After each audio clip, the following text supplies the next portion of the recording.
Because we had the little boy, right? And, you know, I've done a lot of childcare with him. And it's quite hard, the childcare, because my wife's very middle class. He's quite an organic little boy. You know, everything's checked and double-checked. So she goes out, she goes, there's some activities on the side. And I've left him some organic raisins. Oh, lovely. Well done. We'll crack on with that.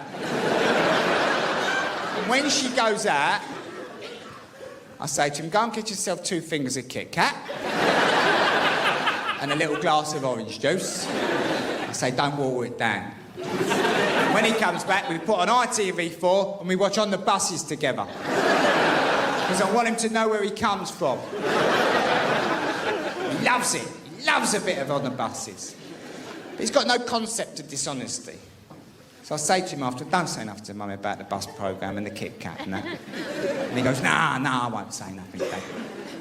He's walked in the kitchen the other day. Bold as brass, walked in the kitchen. Looked at the wife. Get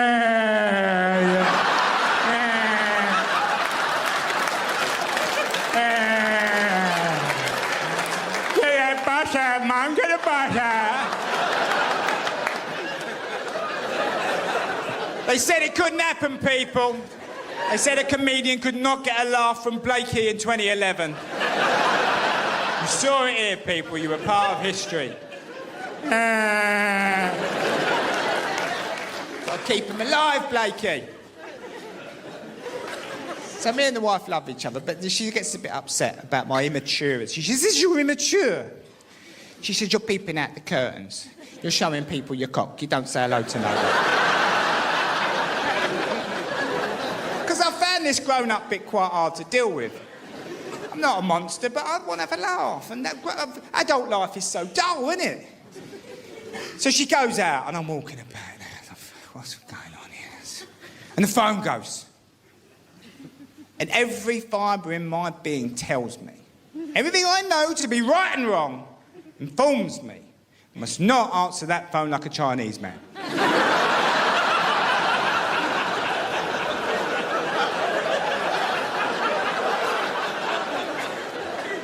But in some mind-your-language corridor of my mind, some Benny Hill room where the door was never quite closed properly, I think that'll be a laugh.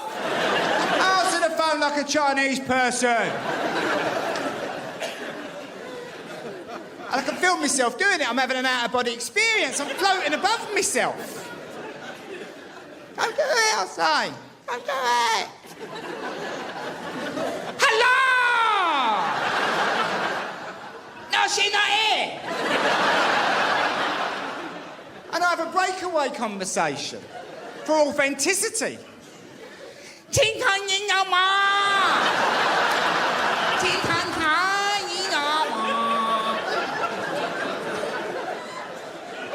No, she goes Baba. She like a pampering, innit? Tata. The wife comes home, she says, what you doing? She said, why are people in work asking me if I'm married to a Japanese man? I don't know, maybe it's because I'm an asshole. So she said, we need to talk. I thought, oh, here we go. Now, when I was at university, I read philosophy for a year, and I read Kierkegaard. He's a Danish philosopher. He believes we live our lives moving forward, understand them by looking back. Because living a life and understanding it occupies separate dimensions, because your experiences always overwhelm you before they can be processed. So, I rejigged some Kierkegaard on her. I thought, I've got to put this to bed. I want to listen to Desert Island Disc, have a cup of coffee. I turned to her, I said, listen, sister. Listen, I think you'll find the people who take the longest to grow up on this planet ultimately end up the finest adults, all right? Job done. I turn away, enjoying the victory. She's on the ropes. That was good. She's thinking, that was good. The kitchen windows only missed it up. I couldn't help myself. I just had to draw a cock on it.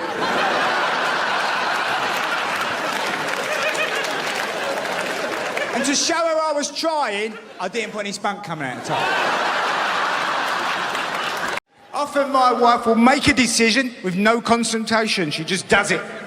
She came in about a year ago. She said, by the way, we're going camping next year. I said, oh, fuck off, will ya? Sort of a moron goes camping. Apparently the lower middle classes again, yeah. Yeah, let's go and live like refugees for a week. That'll be fun. There's a reason houses are so popular. Bathroom, telly, bed, kitchen. Oh no, let's give all that up and go and live like homeless people, shall we? You sleep on this mattress that keeps going down. Keeps flattening, and you lay there, you wake up in the morning, your face is pushed against earth, the light comes in early, spiders crawling all over you. After a couple of days, you're just broken, you're just walking about. You're doing that hospital walk, you know that hospital? All your hair's matted to you, like you stink of smoke and sweat, you know.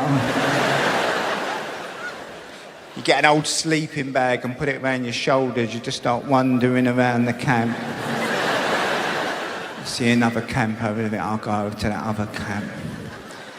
You go, hello, hello. We've run out of gas bottles on our camp. Any chance of a cup of tea? Can I have one of them club biscuits, please? If you like a lot of chocolate on your biscuit, you're the club. Hey, well done. That was good, people. You're the best so far. Now, things get so bad that rumours start to spread that there's going to be a Waitrose airdrop. UNICEF have called in Waitrose. Yeah, there's going to be quinoa. Quinoa's turning up. There's going to be artichokes, mas, a Chilean red. It's hell. To add insult to injury, right, a couple of days before we left, my wife pulled me to one side. She said, babe, we're just going to mark your card. There'll be no rumpy-pumpy on the camping holiday, okay? Put it out of your mind, it's not going to happen. I turned and said, what, you're going to be on the blob, are you? Of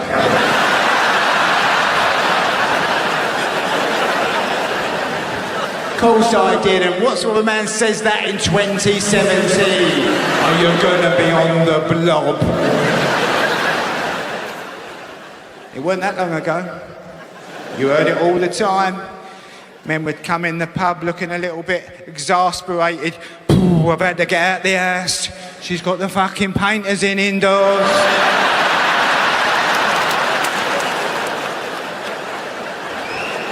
Were you having some decorating done? No, she's on the blower indoors. She's fucking driving me mental.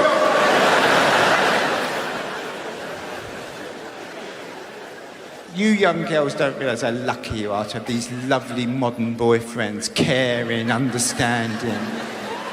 Yeah, they'll be in the pub having a drink and suddenly they say, look, I have to go. I have to go. My partner's menstruating. The least I can do is be there with her during this dark, dark time. I've told her it's not her period, it's our period. Okay, share it with me, sister.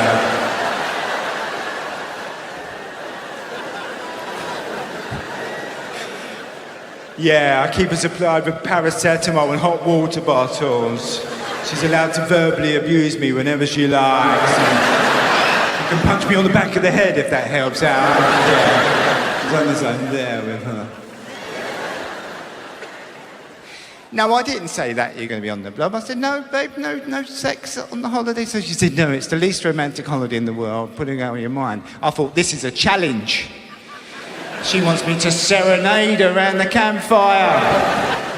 I'll make a flute out of a twig. She can kill with a smile, she can woo with her eye. And she'll carelessly cut you and laugh while you're dying. But she's always a woman to me.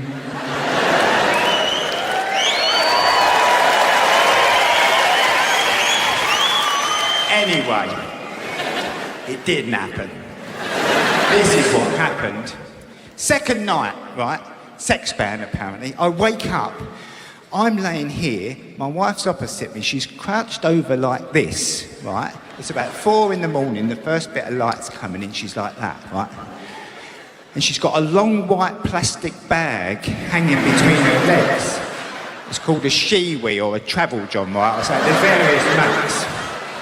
She's not sure if I'm awake or not, right? But she's looking to see if I am.